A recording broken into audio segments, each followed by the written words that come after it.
आज जो हमने लेक्चर स्टार्ट करना है स्टूडेंट्स, वो है चैप्टर नंबर 7। इस चैप्टर से आपकी ऑर्गेनिक केमिस्ट्री स्टार्ट होती है। ठीक है, कौन सी केमिस्ट्री? ऑर्गेनिक केमिस्ट्री स्टार्ट होती है। ऑर्गेनिक केमिस्ट्री की ये खसूसियत है, इसमें हम कार्बन और हाइड्रोजन के कंपाउंड्स और उनके रिएक्शंस को स्टडी करते हैं। इसमें ज्यादा मैथ की तरह लिखने वाला काम होता है, इक्वेशंस वगैरह वाला। ठीक है, वो आगे आएगा।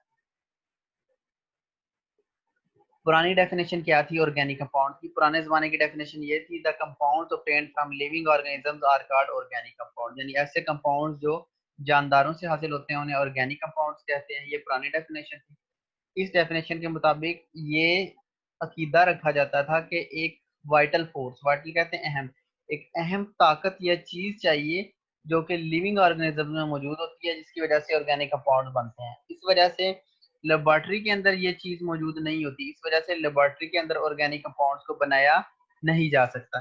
तो ये पुराने जमाने के साइंसदानों का कंसेप्ट था। इसको हम कहते हैं वाइटल फोर्स थ्योरी। क्या कहते हैं? Vital force theory. ये वाइटल फोर्स थ्योरी की डेफिनेशन है। ठीक है, दोबारा एक बार बता देता हूँ। पुराने जमाने के जो लोग थे, पुराने जमाने के जो साइंटिस्ट थे, उनका ये अकीदा था कि ऑर्गेनिक कंपाउंड्स ना सिर्फ जानदारों से हासिल होते हैं। इनको लेबोरेटरी में इस वजह से पैदा नहीं किया जा सकता क्योंकि इनको बनाने के लिए एक खास ताकत चाहिए जो कि सिर्फ जानदारों में मौजूद होती है। इस थ्योरी को कहते थे वाइटल फोर्स थ्योरी। तो इधर से क्वेश्चन भी आ जाता है, what is vital force theory? ये एड पे एक्सरसाइज में भी हम पढ़ेंगे। ये तो थे पुराने जमाने का जिक्र। ठीक है, अब modern definition of organic compounds. Organic compounds की मॉडर्न डेफिनेशन क्या है? तमाम ऑर्गेनिक कंपाउंड्स की क्या निशानी है? उनके अंदर कार्बन और हाइड्रोजन मौजूद होंगे। ऑर्गेनिक कंपाउंड में क्या मौजूद होगा? कार्बन और हाइड्रोजन। अब मॉडर्न डेफिनेशन क्या है ऑर्गेनिक कंपाउंड्स की? The compounds containing carbon and hydrogen and their derivatives are called organic compound. ऐसे कंपाउंड जिनके फार्मूले में कार्बन मौजूद है, हाइड्रोजन मौजूद है, या उनके डेरिवेटिव्स, उनसे निकली हुई चीजें मौजूद हैं, उसको हम कह देते हैं ऑर्गेनिक कंपाउंड्स। और ऑर्गेनिक केमिस्ट्री किसको कहेंगे? The branch of chemistry which deals with the study of compounds of carbon and hydrogen and their derivatives is called organic chemistry। तो ये ऑर्गेनिक केमिस्ट्री, आज जो हमने चैप्टर स्टार्ट किया चैप्टर 7, यहाँ से ऑर्गेनिक केमिस्ट्री स्टार्ट हो रही है। उसके बाद ये एक्सपेरिमेंट है। साइंटिस्ट था एक, उसका नाम था बोहलर। क्या साइंटिस्ट था? बोहलर। अब पुराने जमाने के साइंसदानों का ये अकीदा था कि ऑर्गेनिक कंपाउंड को लेबोरेटरी में तैयार नहीं किया जा सकता। उनका जो अकीदा था उसका नाम था वाइटल फोर्स थ्योरी। बोहलर ने उनके अकीदे को गलत साबित कर दिया क्योंकि उसने एक ऑर्गेनिक कंपाउंड लेबोरेटरी में तैयार कर दिया था। ये इस ऑर्गेनिक कंपाउंड का क्या नाम है? यूरिया। इसे आप अच्छी तरह जानते हो। इसने ये ऑर्गेनिक कंपाउंड यानी यूरिया को लेबोरेटरी में तैयार करके वाइटल फोर्स थ्योरी को रिजेक्ट कर दिया था, यानी जो पुराना नजरिया था उसको गलत साबित कर दिया था। अब फ्रेडरिक बोहलर उस साइंसदान का नाम था, उसने यूरिया को, और यूरिया क्या है? ऑर्गेनिक कंपाउंड, इसको प्रोड्यूस किया था फ्रॉम अमोनियम सियानेट। और अमोनियम सियानेट क्या है? Inorganic compound. ठीक है, अमोनियम सियानेट यानी इनऑर्गेनिक कंपाउंड से उसने यूरिया ऑर्गेनिक कंपाउंड बना दी और जो पिछला नजरिया था उसको गलत साबित कर दिया। और यूरिया हमें पता है क्या होती है? खादों में पाया जाता है। यूरिया एक ऑर्गेनिक कंपाउंड है, ये जानवरों के फुजले में पाया जाता है, जबकि अमोनियम सियानेट क्या है? Inorganic compound. Importance of Wohler's work. अब जब भी कोई इजाद होती है ना स्टूडेंट्स, तो जो बंदा पहले इजाद करता है ना तारीख में, उसका नाम याद रखा जाता है। उसके बाद तो फिर जो भी लोग करते हैं उसकी नकल में ढेर सारी चीजें बनाना शुरू कर देते हैं। ठीक है, अब बोहलर के काम की क्या इंपॉर्टेंस थी? बोहलर से पहले ना एक गलत कंसेप्ट मौजूद था, वाइटल फोर्स वाला, जो भी हमने स्टार्ट में पढ़ा है। उस कंसेप्ट की वजह से किसी ने भी ऑर्गेनिक कंपाउंड्स को लेबोरेटरी में तैयार करने की कोशिश ही नहीं की। बोहलर ने लेबोरेटरी में पहला ऑर्गेनिक कंपाउंड तैयार कर दिया और वाइटल फोर्स के कंसेप्ट को गलत साबित कर दिया। उसके बाद बोहलर के काम के बाद साइंसदानों ने ढेर सारे ऑर्गेनिक कंपाउंड बनाना शुरू कर दिए।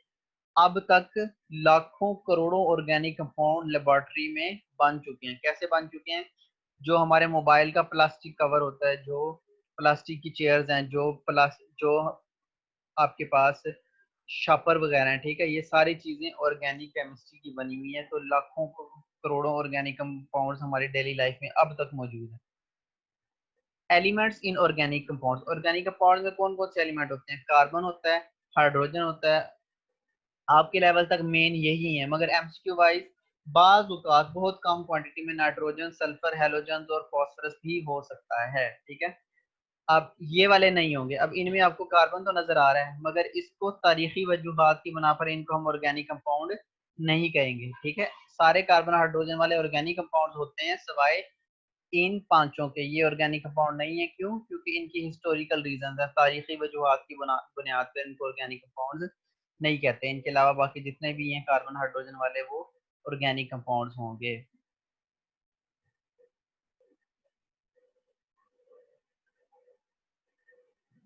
अब some features of organic compounds, ठीक है? ऑर्गेनिक कंपाउंड्स की क्या खसूसियात होती हैं या क्या फीचर्स होते हैं, उनको अब देखते हैं। नंबर वन, अब हमने पढ़ा है ना ऑर्गेनिक कंपाउंड्स में कार्बन होता है। कार्बन मौजूद है चौथे ग्रुप में। चौथे ग्रुप से मुराद है इसके आखिरी शेल में 4 इलेक्ट्रॉन है, तो ये कितनी बॉन्ड्स बना सकेगा? 4 बॉन्ड्स बना सकता है, ठीक है? तो ऑर्गेनिक कंपाउंड के फीचर में हम देखते हैं पिक्यूलियर नेचर ऑफ कार्बन, ठीक है? पिक्यूलियर नेचर से क्या मुराद है? Unique nature. पिक्यूलियर नेचर से क्या मुराद होता है? Unique nature of carbon. अब self linking ability of carbon is called catenation. ये 2 नंबर की डेफिनेशन आ जाती है, बहुत इंपॉर्टेंट है। कैटिनेशन किसको कहते हैं? Self linking ability of carbon is called catenation. Catenation से मुराद है कार्बन अपने ही साथ बॉन्ड्स बना लेता है, उसको हम कह देते हैं कैटिनेशन। कैसे बना लेता है? कार्बन चौथे ग्रुप में मौजूद है ना, सी। तो ये कितनी बॉन्ड बनाएगा? 1 2 3 4, ठीक है? इस तरह ये आगे ढेर सारी बॉन्ड्स बनाता जाएगा आगे आगे। इस एबिलिटी को कह देते हैं कैटिनेशन, क्योंकि इसके आखिरी शेल में 4 electron. Non ionic nature of organic compound. Organic compounds क्या हैं? कोवलेंट कंपाउंड्स हैं, इस वजह से आयनिक रिएक्शन नहीं देते। कोवलेंट क्यों है? ठीक है, अब आप बच्चों को फर्स्ट ईयर वाला अपना कंसेप्ट रिवाइज करना पड़ेगा। आयनिक कंपाउंड वो होते हैं जिनमें इलेक्ट्रोनेगेटिविटी डिफरेंस ज्यादा हो, जैसे NaCl वगैरह, ठीक है? एक एलिमेंट शुरू वाले ग्रुप में से है, एक आखिरी वाले यानी हेलोजन में से। जबकि ऑर्गेनिक कंपाउंड है चौथा ग्रुप। अब चौथा ग्रुप दरमियान वाली कैटेगरी है, इसकी इलेक्ट्रोनेगेटिविटी इतनी ज्यादा नहीं है, इस वजह से ये क्या होगा? ये कोवलेंट कंपाउंड्स होंगे। इस वजह से ये क्या है? नॉन आयनिक नेचर है, यानी ये कोवलेंट कंपाउंड्स हैं। सिमिलैरिटी इन बिहेवियर, ये ना सिमिलैरिटी इन बिहेवियर शो करते हैं, जैसे इनकी फैमिलीज बनी होती हैं। Alcohol family, methyl alcohol, ethyl alcohol, यानी शराब वाली फैमिली है। हाइड्रोकार्बन फैमिली है, उनकी खसूसियात एक दूसरे से मिलती जुलती होती हैं। The members of homologous series, यानी जो एक जैसी फैमिली के मेंबर हैं उनकी एक जैसी खसूसियात होंगी। फिर कम्प्लेक्सिटी ऑफ ऑर्गेनिक कंपाउंड, कुछ ऑर्गेनिक मॉलिक्यूल्स बहुत बड़े होते हैं और उनका कम्प्लेक्स स्ट्रक्चर होता है, जैसे स्टार्च। स्टार्च का फार्मूला है C6H10O5, ब्रैकेट के बाहर है N। N से मुराद है कई ज्यादा हजारों तक हो सकता है N। स्टार इसी तरह प्रोटीन भी कम्प्लेक्स मॉलिक्यूल्स हैं, इनका वजन भी कुछ हजार से लाखों तक हो सकता है। प्रोटीन हमारे खुराक का हिस्सा, आपको पता है, ये भी ऑर्गेनिक कंपाउंड है। स्टार्च पाया जाता है आलू में, चावलों में, ये भी ऑर्गेनिक कंपाउंड है। प्रोटीन पाया जाता है गोश्त में, अंडे में, ये भी ऑर्गेनिक कंपाउंड है। आइसोमेरिज्म, आइसोमेरिज्म से मुराद है same molecular formula but different structure formula, तो ये आइसोमेरिज्म भी शो करते हैं। Rate of organic reactions are very slow. अब आपको पता है ऑर्गेनिक कंपाउंड्स कोवलेंट कंपाउंड्स हैं, तो कोवलेंट कंपाउंड्स की जो रिएक्शंस होते हैं वो स्लो होते हैं, जबकि आयनिक के फास्ट होते हैं। इस वजह से इनकी रेट ऑफ रिएक्शंस स्लो है। सोलिबिलिटी, अब लाइक डिजोल्व, लाइक आप लोग 9th 8th क्लास से पढ़ते आ रहे हो सोलिबिलिटी में, लाइक लाइक डिजोल्व लाइक, ठीक है? तो चूंकि ये नॉन पोलर हैं, ठीक है? तो नॉन पोलर हैं तो इससे मुराद है ये नॉन पोलर सॉल्वेंट में डिजोल्व होंगे, जैसे बेंजीन, पेट्रोलियम में। जबकि वाटर तो पोलर होता है, इसलिए ये पानी में सोलेबल नहीं होंगे, क्योंकि लाइक डिजोल्व लाइक वाला।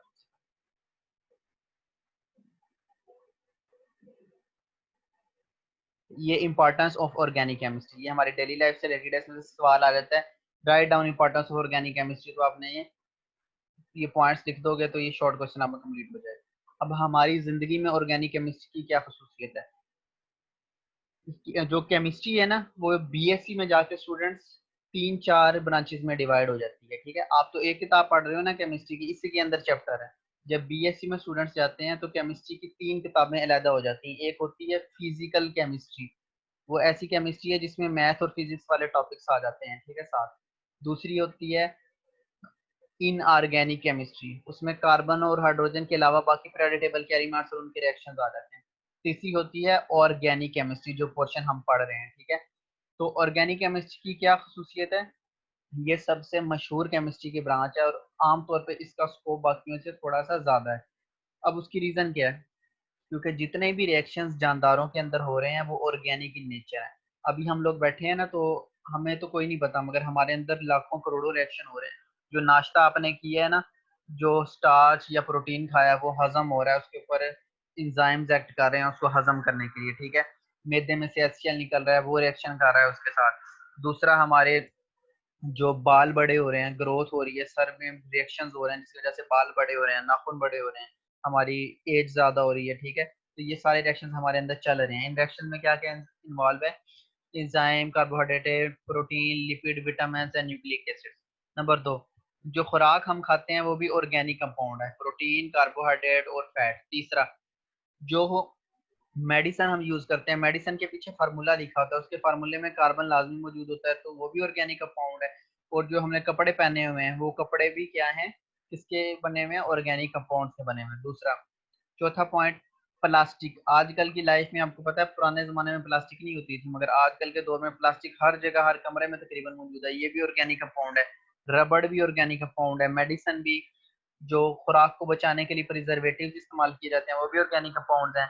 जो दीवारों पे, कमरों पे पेंट्स हुए होते हैं वो भी ऑर्गेनिक कंपाउंड है। वार्निशेस यानी जो शाइन लाते हैं सरफेस में, पॉलिश वगैरह, वो भी ऑर्गेनिक कंपाउंड है। टेक्सटाइल की चीजें, खादें, कीड़े मारने वाली दवाइयों, सरफेस मेकअप का सामान, बाल रंगने वाले चीजें, ये सब क्या हैं? ऑर्गेनिक कंपाउंड्स हैं। अब मॉडर्न डेफिनेशन क्या है ऑर्गेनिक केमिस्ट्री की, ठीक है। तो सिंपल सी इसकी मॉडर्न डेफिनेशन है, the branch of chemistry which deals with the study of compounds of carbon and hydrogen and their derivatives is called organic chemistry, ठीक है। तो क्या डेफिनेशन है? Branch of chemistry which deals with the study of compounds of carbon and hydrogen and their derivatives is called organic chemistry. तो organic word जब भी आए तो आप इससे क्या मुराद है? कार्बन और हाइड्रोजन वाले कंपाउंड। उसके बाद ये हमने स्टार्ट में पढ़ा, what is vital force theory. जो पुराने जमाने के साइंसदान थे ना, उनका ये नजरिया था कि ऑर्गेनिक कंपाउंड को लेबोरेटरी में तैयार नहीं किया जा सकता, क्योंकि ऑर्गेनिक कंपाउंड्स को बनाने के लिए एक वाइटल फोर्स यानी अहम ताकत चाहिए, जो कि सिर्फ जानदारों में मौजूद है। इस वजह से इनको लेबोरेटरी में तैयार नहीं किया जा सकता। फिर इस वाइटल फोर्स थ्योरी को गलत किसने साबित किया था? बोहलर ने, ठीक है। कैसे? बोहलर ने, ये मौजूद है अमोनियम सियानेट NH4CnO, ये इनऑर्गेनिक कंपाउंड है, इससे लेबोरेटरी में तैयार कर दिया था NH2CONH2 यूरिया। ये क्या है? Organic compound. यानी इसने इस तरह वाइटल फोर्स थ्योरी को गलत साबित कर दिया था। अब मैं इसके साथ इसकी एनोटेशन लिख देता हूँ ताकि आपको समझने में आसानी हो। ये वाला जो कंपाउंड है ना, इसका नाम है यूरिया, इससे आप अच्छी तरह फैमिलियर है, यूरिया है। और ये कौन सा कंपाउंड है? ऑर्गेनिक, ठीक हो गया। और ये वाला कंपाउंड क्या है? इन इनऑर्गेनिक, और इसका नाम ये ऊपर लिखा हुआ है अमोनियम सियानेट। क्या नाम लिखा हुआ है? ये रहा, ammonium सियानेट।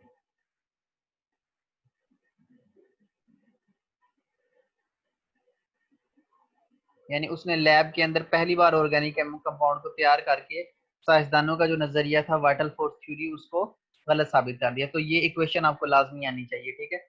NH4CnO reversible reaction NH2CONH2, यानी यूरिया को उसने पहली बार लैब में तैयार कर दिया और साइंसदानों का वाइटल फोर्स थ्योरी वाला कंसेप्ट गलत साबित कर दिया। उसके बाद वही बात उन्होंने दूसरे हवाले से पूछ ली है, वही सवाल है मगर स्टेटमेंट चेंज करके पूछ दिए। Name organic compound first of all prepared in laboratory and how.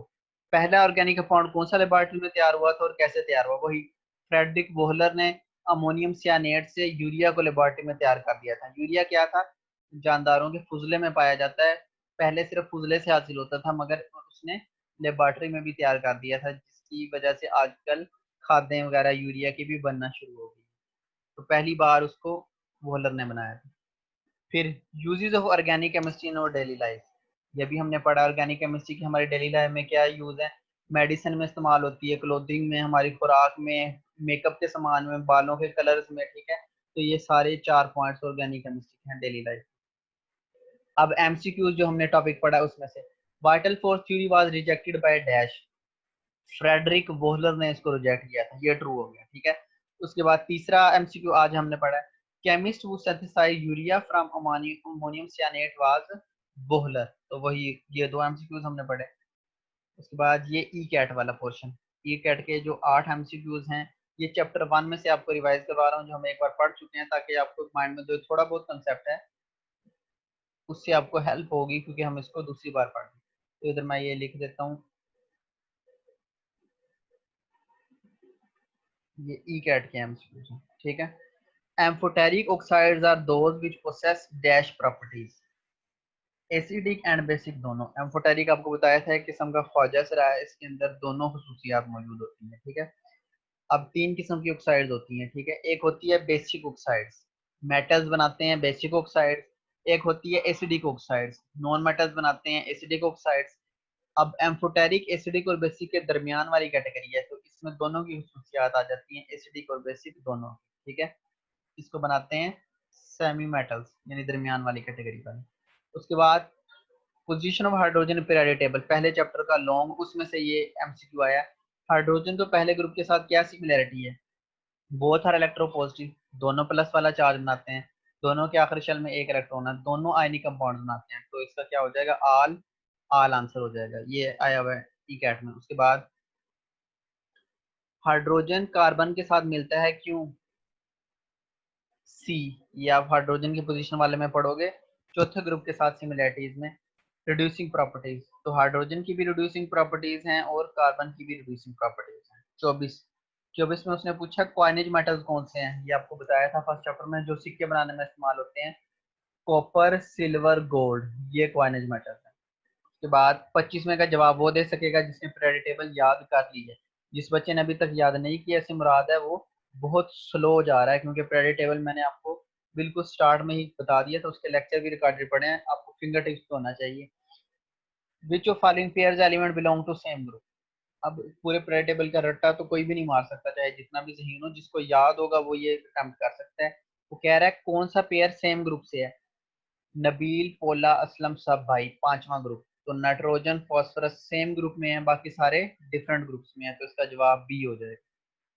26वां, properties of element और कंपाउंड को पीरियोडिक टेबल से प्रिडिक्ट किया जा सकता है, कौन सी प्रॉपर्टी पीरियोडिक टेबल से प्रिडिक्ट नहीं होती, नंबर ऑफ आइसोटॉप्स प्रिडिक्ट नहीं होते, क्योंकि हमने पीरियोडिक टेबल में ये सारी चीजें पढ़ी हैं, फार्मूला भी पढ़ा है, नेचर भी पढ़ी है, चार्ट भी पढ़ा है, मगर number of isotopes periodic table से पता नहीं लग सकता। विच of following is not a periodic property, अब पीरियोडिक टेबल में मेल्टिंग पॉइंट का ट्रेंड भी पढ़ा है, बॉइलिंग पॉइंट का भी पढ़ा है, आयनाइजेशन एनर्जी का भी पढ़ा है, किसका नहीं पढ़ा, कोऑर्डिनेशन नंबर का नहीं पढ़ा, तो इसका जवाब हो जाएगा डी। तो एंट्री टेस्ट में होता किताब वाला ही है, मगर उसमें से कंसेप्ट उठा लिया जाता है, स्टेटमेंट चेंज कर दी जाती है। अब 28वां, the atomic radius decreases by increasing atomic number in, तो इसका जवाब सी होगा, क्योंकि atomic radius left to right decrease होता है, तो सी यानी ये लिथियम टू नियोन, ये दूसरा पीरियड है, इसमें डिक्रीज होगा, बाकी तीनों ऑप्शन तो ग्रुप्स के हैं, उनके अंदर तो इंक्रीज होगा। ये इसमें एक फनी पिक्चर ऐड की हुई है, जब हम किसी को बताते हैं कि आप लोग केमिस्ट हो या केमिस्ट्री पढ़ रहे हो, तो जो आपके दूसरी क्लासेस के दोस्त हैं, आर्ट्स के हैं, आई काम वगैरह के हैं, ठीक है, वो समझते हैं कि आप लोग इस तरह लैब में काम कर रहे हो, ठीक है, ये मिस्टर बीन बना हुआ है। टीचर समझता है कि आप लोग इस तरह लैब के अंदर बड़े शौक से केमिकल्स ऐड कर रहे हैं, ठीक है। पेरेंट्स समझते हैं कि आप केमिकल्स में बड़ी मेहनत कर रहे हो, धमाके वगैरह हो रहे हैं लैब में। मास्टर समझता है कि आप एटम बम बना रहे हो, ये इधर धमाका हो रहा है। आप लोग समझते हो कि आप लोग इस तरह क्लास में ये स्पार्किंग कर रहे हो, असल में आप लोग क्या कर रहे होते हो, बेड में पड़े आराम कर रहे हो, ठीक है। ये एक फनी पिक्चर इसमें ऐड की। अब मैं लेक्चर एंड करता हूँ और आपसे क्वेश्चन कर स्टार्ट करता हूँ।